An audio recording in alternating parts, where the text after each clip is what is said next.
این سنگریزه های سفید رو با نوشابه مخلوط کن، ببین چه معجزه‌ای میکنه. سلام ترفندونیا، به ترفندون خوش اومدین.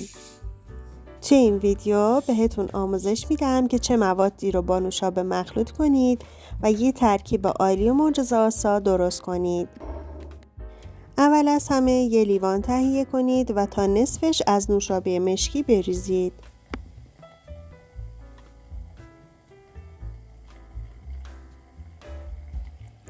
حالا احتیاج داریم به نمک دانه درشت.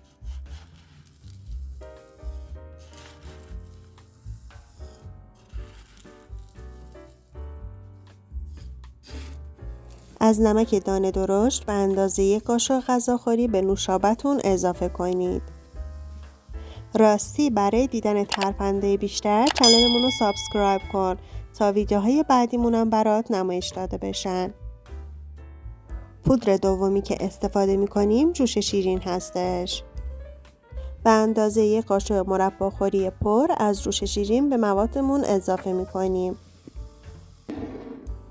ترکیب سومی که بهش اضافه می‌کنیم مایع ظرفشویی هستش. به اندازه 2 قاشق غذاخوری از مایع ظرفشویی به نوشابه‌مون اضافه می‌کنیم. با یه همزن کوچیک مواد رو خوب با هم ترکیب کنید تا به بافتی که توی ویدیو نشون دادم برسه. یه اسپری خشک و تمیز تهیه کنید.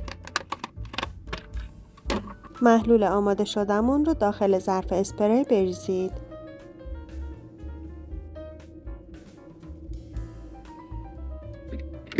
درش رو محکم ببندید، یه تکونی بهش بدید. از این ترکیب آماده شده میتونید برای شستن روشی‌ها، سرویس بهداشتی و سینک‌های سفید استفاده کنید. این ترکیب به طرز جادویی همه لکه‌ها رو از بین میبره. حتما درستش کنید، امتحانش کنید و نتیجه رو برامون کامنت بذارید.